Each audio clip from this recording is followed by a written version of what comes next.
ఆకాశవాణి ప్రాంతీయ వార్తలు చదువుతున్నది కల్పనా మదిర. ముఖ్యాంశాలు: సంక్షేమం, అభివృద్ధికి రాష్ట్ర బడ్జెట్లో సమ ప్రాధాన్యం ఇవ్వాలని ఆంధ్రప్రదేశ్ ముఖ్యమంత్రి నారా చంద్రబాబు నాయుడు అధికారులకు దిశానిర్దేశం చేశారు. ప్రధానమంత్రి ఆవాస్ యోజన 2.0లో 5 లక్షల ఇళ్లు ఆంధ్రప్రదేశ్కు మంజూరయ్యేలా చర్యలు చేపట్టామని రాష్ట్ర గృహ నిర్మాణ శాఖ మంత్రి కొలుసు పార్థసారథి తెలిపారు. తెలంగాణలో కులగణన సర్వేలో పాల్గొనని వారి కోసం ఈ నెల 16 నుంచి 28వ తేదీ వరకు రీసర్వే నిర్వహిస్తున్నామని ఉప ముఖ్యమంత్రి బట్టి విక్రమార్క వెల్లడించారు. రాష్ట్రంలో బర్డ్ ఫ్లూ విషయంలో ప్రజలు ఎలాంటి ఆందోళన చెందనవసరం లేదని ఆంధ్రప్రదేశ్ పశుసంవర్ధక శాఖ మంత్రి కె అచ్చెన్నాయుడు స్పష్టం చేశారు. వాతావరణ మార్పు, ప్రకృతి పరిరక్షణకు శక్తివంతమైన సాధనం రేడియో అన్న ఇతివృత్తంతో ప్రపంచ రేడియో దినోత్సవాన్ని ఈరోజు నిర్వహిస్తున్నారు.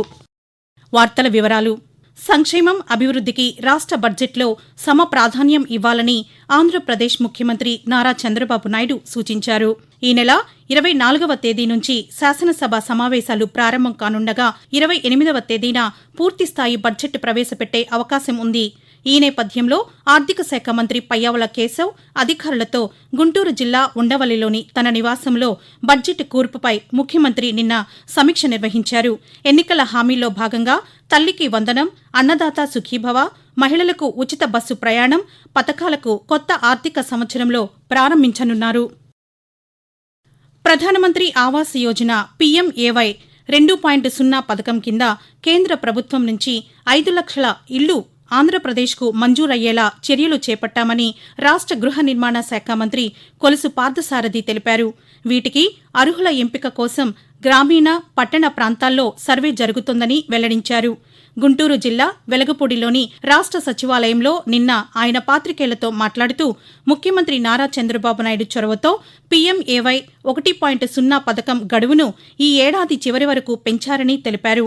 ఈ పథకం కింద కూటమి ప్రభుత్వంలో 1,15,000 ఇళ్ల నిర్మాణం పూర్తి చేసిందని మంత్రి పార్థసారథి వివరిస్తూ, PMAY 2.0లో మొత్తం 5 లక్షల ఇళ్లు శాంక్షన్ చేయించుకోగలమనే నమ్మకంతో ఉన్నాం. ఇప్పటికే 50,000 ఇళ్లు శాంక్షన్ చేసింది కేంద్ర ప్రభుత్వం. ఈ ఆవాస్ ప్లస్ సర్వే పూర్తి అయినాక మార్చి కల్లా మరో 4.5 లక్షల ఇళ్లు కేటాయిస్తారని చెప్పేసి నమ్మకంతో ఉన్నా అని చెప్పేసి కూడా మనం చేస్తా ఉన్నాను. మరి ముఖ్యమంత్రి గారు మళ్ళీ గత 14-19 ఏ విధంగా అయితే SC, ST, PGTVలకి తర్వాత BCs లో మన వేవర్స్ కి అదనంగా 50,000, 75,000, 1,00,000 శాంక్షన్ కూడా చేయటం జరిగిందని చెప్పేసి కూడా ఈ సందర్భంగా మనవి చేస్తా ఉన్నాను.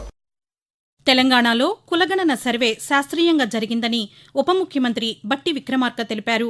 సచివాలయంలో ఏర్పాటు చేసిన మీడియా సమావేశంలో ఆయన మాట్లాడుతూ వివిధ కారణాల వల్ల కులగణన సర్వేలో పాల్గొనని వారి కోసం మరో అవకాశం కల్పిస్తున్నట్లు చెప్పారు.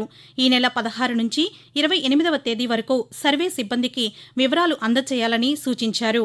రాష్ట్ర జనాభాలో 3.1% మంది గతంలో జరిపిన సర్వేలో పాల్గొనలేదని, ఈ నేపథ్యంలో వారిని రాష్ట్ర జనాభా లెక్కల్లోకి తీసుకురావడం కోసం మరోసారి సర్వే చేయాలని నిర్ణయించుకున్నామని బట్టి విక్రమార్క తెలిపారు.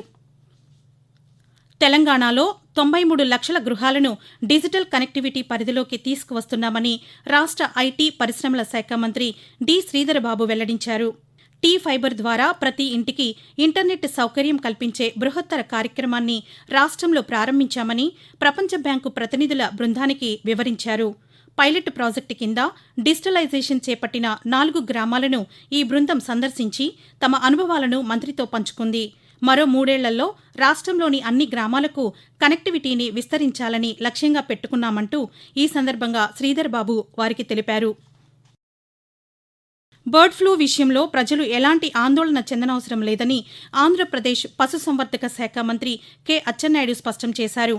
రాష్ట్రంలో బర్డ్ ఫ్లూ వ్యాప్తిపై సంబంధిత అధికారులతో ముఖ్యమంత్రి నారా చంద్రబాబు నాయుడు గుంటూరు జిల్లా ఉండవల్లిలోని తన నివాసంలో నిన్న సమీక్ష నిర్వహించారు. అనంతరం మంత్రి అచ్చెన్నాయుడు పాత్రికేయులతో మాట్లాడుతూ ఉమ్మడి తూర్పుగోదావరి, పశ్చిమ గోదావరి, కృష్ణా జిల్లాల్లోని 3 ఫారాల్లోనే కోళ్లు చనిపోయాయని, వాటి నమూనాలు భోపాల్ పంపగా బర్డ్ ఫ్లూ అని తేలిందని తెలిపారు. బర్డ్ ఫ్లూ వైరస్ అని తేలిన కోళ్ల ఫారాల పరిధిలో నియంత్రణ చర్యలు చేపట్టామని, ప్రజలు ఆందోళన చెందవద్దని మంత్రి వివరిస్తూ, గంపలగూడెంలో ఒక 7,000 కోళ్లు చనిపోయినట్టుగా సమాచారం వచ్చింది. వెస్ట్ గోదావరి జిల్లా కానూరులో 65,000 కోళ్లు చనిపోయినట్టుగా మాకు సమాచారం వచ్చింది. అవి బర్డ్ ఫ్లూతో కూడా చనిపోయాయని చెప్పి రిపోర్ట్ వచ్చింది. వెంటనే రాష్ట్ర ప్రభుత్వం అలర్ట్ అయి అక్కడ ఏవైతే చనిపోయే బర్డ్స్ అన్ని కూడా అత్యంత ఆధునికమైనటువంటి ల్యాబ్ భోపాల్లో ఉంటే అక్కడ పంపించాం. రాష్ట్ర ప్రభుత్వం తరపున స్పష్టంగా హామీ ఇస్తున్నాం, దీని నుంచి ఆందోళన చెందవలసిన అవసరం లేదు. ఇది పూర్తిగా తగ్గుముఖం పట్టింది. దానికి కారణం ఏమిటంటే టెంపరేచర్ ఎంత ఎక్కువగా పెరిగితే అంత వేగంగా ఈ వ్యాధి తగ్గుముఖం పడుతుంది. ఆకాశవాణి ప్రాంతీయ వార్తలు వింటున్నారు. ఈరోజు ప్రపంచ రేడియో దినోత్సవాన్ని జరుపుకుంటున్నాం. ప్రపంచ ఆర్థిక, సాంస్కృతిక, రాజకీయ రంగాలకు సంబంధించిన వివరాలను, విజ్ఞాన, వినోద కార్యక్రమాలను ప్రసారం చేస్తూ రేడియో ప్రజల హృదయాలలో సుస్థిర స్థానం సంపాదించుకుంది. ఐక్యరాజ్యసమితి 1946 ఫిబ్రవరి 13వ తేదీన రేడియోను ఏర్పాటు చేసిన సందర్భాన్ని పురస్కరించుకుని ఏటా ఇదే రోజున ఈ కార్యక్రమం నిర్వహిస్తున్నారు. ఐక్యరాజ్యసమితి, విద్య, వైజ్ఞానిక, సాంస్కృతిక వ్యవహారాల సంస్థ యునెస్కో కూడా ఫిబ్రవరి 13వ తేదీని రేడియో దినోత్సవంగా నిర్వహించాలని తన 36వ సర్వసభ్య సమావేశంలో తీర్మానించింది. రేడియో ప్రాముఖ్యం గురించి ప్రజలలో అవగాహన పెంపొందించడం, ప్రసారకర్తల మధ్య అంతర్జాతీయ స్థాయిలో సహకారాన్ని పెంచడం రేడియో దినోత్సవ నిర్వహణలోని ముఖ్యోద్దేశం. మన దేశంలో ఆకాశవాణి పేరుతో రేడియో తన వినూత్నమైన, వైవిధ్యభరితమైన కార్యక్రమాలతో, నిష్పాక్షికమైన వార్తా ప్రసారాలతో ప్రజల హృదయాలలో శాశ్వత స్థానం సంపాదించింది. వాతావరణ మార్పు, ప్రకృతి పరిరక్షణకు శక్తివంతమైన సాధనం రేడియో అన్న ఇతివృత్తంతో ఈ ఏడాది ప్రపంచ రేడియో దినోత్సవాన్ని నిర్వహిస్తున్నారు.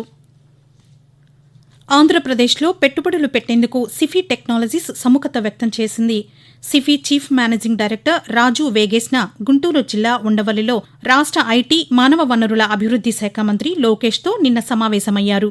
ఈ సందర్భంగా విశాఖపట్నంలో mega data centre, cable landing station ఏర్పాటుపై చర్చించారు.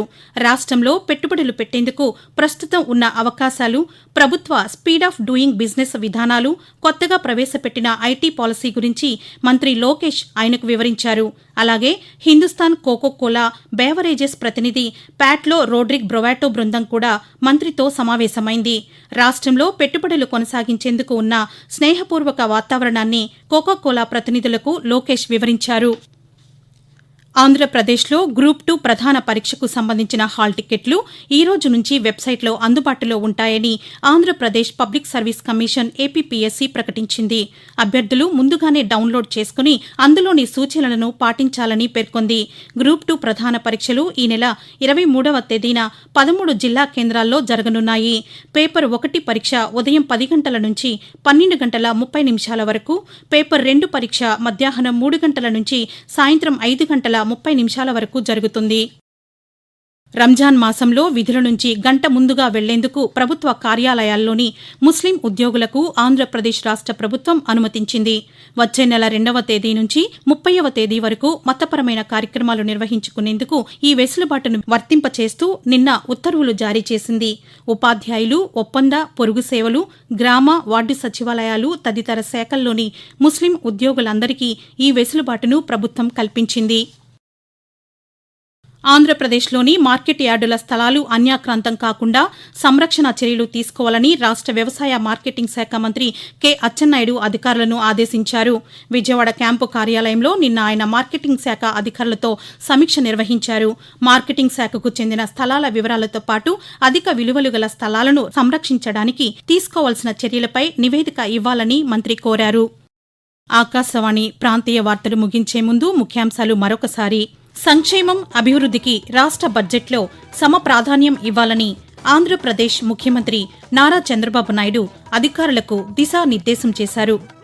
ప్రధానమంత్రి ఆవాస్ యోజన 2.0లో 5 లక్షల ఇళ్లు ఆంధ్రప్రదేశ్కు మంజూరయ్యేలా చర్యలు చేపట్టామని రాష్ట్ర గృహ నిర్మాణ శాఖ మంత్రి కొలుసు పార్థసారథి తెలిపారు.